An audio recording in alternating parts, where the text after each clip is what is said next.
नमस्कार। टुडे उत्तराखंड में आपका बहुत बहुत स्वागत है। मैं हूं गीतिका पांडे। हमारे प्यारे राज्य उत्तराखंड से जुड़ी हुई खबरों को जानने के लिए टुडे उत्तराखंड को सब्सक्राइब करें और उत्तराखंड के किस जिले से ये वीडियो देख रहे हैं कमेंट बॉक्स में हमें जरूर बताएं। यूसीसी पर सीएम धामी का बड़ा बयान। विधानसभा सत्र में विधेयक लाकर प्रदेश में करेंगे लागू। मुख्यमंत्री धामी ने कहा कि एक भारत श्रेष्ठ भारत के विजन और चुनाव से पूर्व प्रदेश की जनता के समक्ष संकल्प रखे गए थे। संकल्प एवं उनकी आकांक्षाओं के अनुरूप हमारी सरकार प्रदेश में समान नागरिक संहिता लागू करने के लिए सदैव प्रतिबद्ध रही है।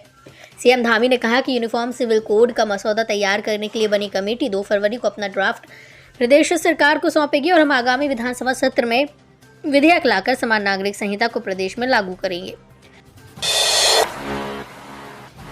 राम भक्तों को लेकर हरिद्वार से अयोध्या रवाना हुई पहली ट्रेन। सीएम धामी ने दिखाई हरी झंडी।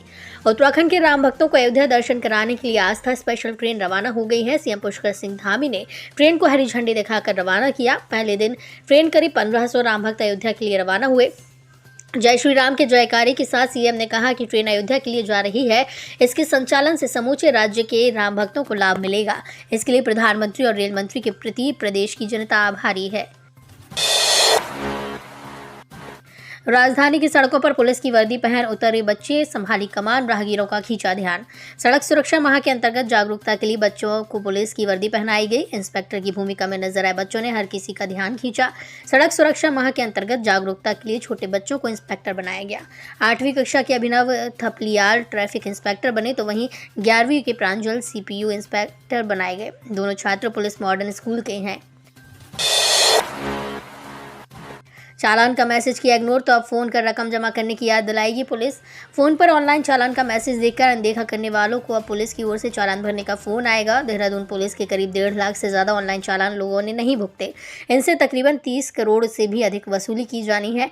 ऐसे में पुलिस इसके लिए नए प्रयोग के बारे में सोच रही है। इसके लिए किसी ऐसी कंपनी से बात की जाएगी जो वाहन स्वामी के फोन नंबर पर कॉल कर उन्हें चालान भरने की याद दिलाए।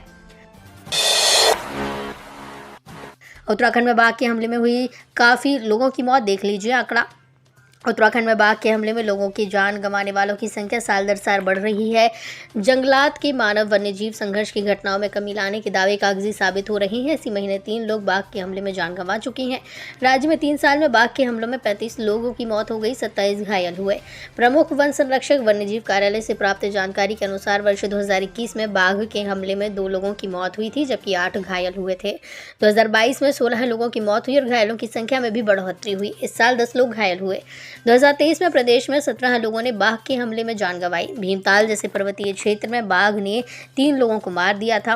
घायल होने वालों की संख्या 9 थी। कुमाऊं में इस महीने में मानव वन्यजीव संघर्ष की कई घटनाओं में 3 लोगों की मौत हो चुकी है।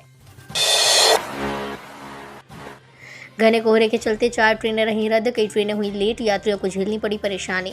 घने कोहरे के चलते रविवार को कई ट्रेनें रद्द रहीं, कई ट्रेनें देरी से रेलवे स्टेशन पहुंची, जिसकी वजह से यात्रियों को परेशानी का सामना करना पड़ा। रेलवे सलाहकार समिति के सदस्य आफ्ताब खान ने बताया कि लक्सर से होकर गुजरने वाले योगनगरी ऋषिकेश एक्सप्रेस, शहीद express, Yognagari Rishikesh superfast express और जन सेवा एक्सप्रेस दोनों तरफ से रद्द रहीं। चीन के नहीं बीएसएनएल लगा रहा स्वदेशी 4G BTS डिवाइस, अब मिलेगी इंटरनेट की सुपरफास्ट स्पीड। चीन के अलावा फिनलैंड व स्वीडन में बने BTS यानी कि बेस ट्रांसीवर स्टेशन उपकरण की जगह भारत संचार निगम लिमिटेड अब स्वदेशी उपकरण लगा रहा है। अब स्वदेशी प्रकरणों पर ज़्यादा फोकस किया जा रहा है। बीएसएनएल अपने टावरों में स्वदेशी 4G BTS को इंस्टॉल कर उपभोक्ताओं को जल्द 4G इंटरनेट कनेक्टिविटी की सुविधा उपलब्ध कराने जा रहा है। पिथौरागढ़ जिले के लिए खुशखबरी, ट्रायल लैंडिंग हुई सफल, जल्दी शुरू होगी हवाई सेवा। नैनीसैनी एयरपोर्ट में ट्रायल लैंडिंग सफल रहने के बाद ट्रेनिंग फ्लाइट भी सफल रही। इसी के साथ पिथौरागढ़ से नियमित हवाई सेवा शुरू करने के लिए DGCA की लगभग सभी औपचारिकताएं पूरी कर ली गई हैं। विमान की ट्रायल लैंडिंग सफल रहने और अब ट्रेनिंग फ्लाइट के लैंड व टेक ऑफ करने के बाद चीन व नेपाल सीमा से सटे पिथौरागढ़ जिले के पर्यटन कारोबार को पंख लगने की उम्मीद है। वन निगम ने कटान किए बिना मांगी निकासी की अनुमति। टोंस में अवैध रूप से कटे 396 पेड़। वन विकास निगम ने टॉस वन प्रभाग क्षेत्र की जिस रेंज से काटे गए पेड़ों की निकासी की अनुमति मांगी। जांच में पाया गया कि उस क्षेत्र में आवंटित पेड़ों का कटान नहीं हुआ, जबकि बिना अनुमति के जापान सूची हटकर 396 पेड़ काट दिए। मामले में वन विकास निगम टॉस पुरोला के कर्मचारियों की मिलीभगत की बात सामने आ रही है, जिनके खिलाफ उच्च स्तर से मुकदमा दर्ज कराने की अनुमति मांगी गई। वन विकास निगम टॉस पुरोला की ओर से वन विभाग के अधिकारियों को बताया गया कि टॉस लॉन्गिंग प्रभाग पुरोला को आवंटित कुछ लाटों के कटान चिरान का काम पूरा कर लिया गया है।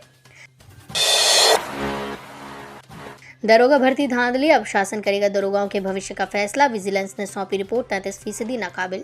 दरोगा भर्ती धांधली में विजिलेंस ने जांच पूरी कर शासन को रिपोर्ट सौंप दी है। विजिलेंस को कई दरोगाओं के खिलाफ पैसे देकर भर्ती होने के साक्ष्य नहीं मिले, जबकि कई दरोगाओं पर आरोप साबित हुए। 20 दरोगा पिछले साल जनवरी से सस्पेंड चल रहे हैं। अब इन दरोगाओं के भविष्य का फैसला शासन में ही किया जाना है। बताया जा रहा है कि जल्द सतर्कता समिति की बैठक में इन दरोगाओं के खिलाफ मुकदमे या अन्य कार्रवाई पर फैसला किया जाना है। दो थानों की सीमाओं के बीच 3 किलोमीटर का हिस्सा किसका, पीड़ित कहां जाए, ये बड़ा सवाल। किसी क्षेत्र की सड़क पर हादसा हो या फिर कोई लूट, हत्या सहित अन्य आपराधिक वारदात मामलों में संबंधित क्षेत्र के अधीन आने वाले थाने की पुलिस कार्रवाई करती है। अगर वो सड़क ही किसी भी थाना क्षेत्र की सीमा में नहीं आ रही हो तो फिर कार्रवाई कौन करेगा? जी हाँ, ये सवाल पथरी पुल के पास से धनौरी जाने वाले नहर पटरी मार्ग से गुजरने वाले हर राहगीर के मन में उठते हैं, क्योंकि इस मार्ग पर कलियर थाना और रानीपुर कोतवाली ने अपनी अपनी सीमा समाप्त होने के बोर्ड पहले ही लगा दिए। इससे मार्ग का 3 किलोमीटर का हिस्सा किसका है, ये स्थिति आज तक स्पष्ट नहीं हो पाई। अब सवाल यह है कि अगर कोई अनहोनी या आपराधिक वारदात हुई तो कार्रवाई कौन से थाने की पुलिस करेगी? पंतनगर के काव्य महोत्सव में ऐसा क्या हुआ कि हंसते हंसते सबको रुला गए कवि? देखें वीडियो। उत्तराखंड के पंतनगर से एक हैरान करने वाला वीडियो सामने आया। पंतनगर में आयोजित पंतनगर काव्य महोत्सव के दौरान कविता पाठ करते हुए कवि को हार्ट अटैक आ गया और वो जमीन पर गिर पड़े।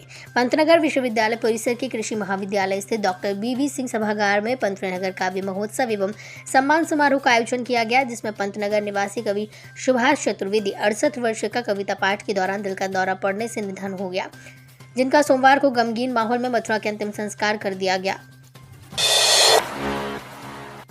प्रेमी जोड़ों की अश्लील हरकतें, शौचालय का दरवाजा खोलते हुए सफाई कर्मी के उड़े होश, लड़कियों को छोड़ हुए फरार। एक गांव के सरकारी शौचालय में सफाई कर्मचारी ने 2 नाबालिग प्रेमी जोड़े को आपत्तिजनक हरकतें करते पकड़ लिया और जमकर फटकार लगाई। मौके पर लोगों की भीड़ जमा हुई तो प्रेमी बाइक से फरार हो गए, जबकि दोनों किशोरी आनंद फानंद पैदल निकल गई। मामले की सूचना पुलिस को नहीं दी गई। परीक्षा पर चर्चा कार्यक्रम में खटीमा की स्नेहा ने पीएम मोदी से पूछा सवाल, जानिए क्या मिला जवाब। प्रधानमंत्री नरेंद्र मोदी के परीक्षा पर चर्चा कार्यक्रम का खटीमा में भी स्कूली बच्चों ने सीधा प्रसारण सुना। खटीमा के एक निजी स्कूल की कक्षा 7 की छात्रा स्नेहा त्यागी ने प्रधानमंत्री से सवाल पूछा। सवाल पूछने से पहले स्नेहा ने पीएम को चरण स्पर्श प्रणाम कहा। स्नेहा त्यागी ने पीएम मोदी से पूछा, हम आपकी तरह सकारात्मक कैसे हो सकते हैं, जिसके जवाब में पीएम नरेंद्र मोदी ने कहा, जो मेरी प्रकृति है, जो मुझे काफ़ी उपकारक लगी है, मैं हर चुनौती को चुनौती देता हूँ। साथ ही पीएम ने कहा कि चुनौतियाँ जाएंगी, स्थितियाँ सुधर जाएंगी। इसकी प्रतीक्षा करते हुए वो सोए नहीं रहते हैं, बल्कि इसके कारण उनको नया नया सीखने मिलता है। तो ये थी हमारे प्यारे राज्य उत्तराखंड से जुड़ी हुई कुछ खास और अहम खबरें। इसी तरह की लेटेस्ट अपडेट पाने के लिए अभी सब्सक्राइब करें टुडे उत्तराखंड चैनल को। धन्यवाद।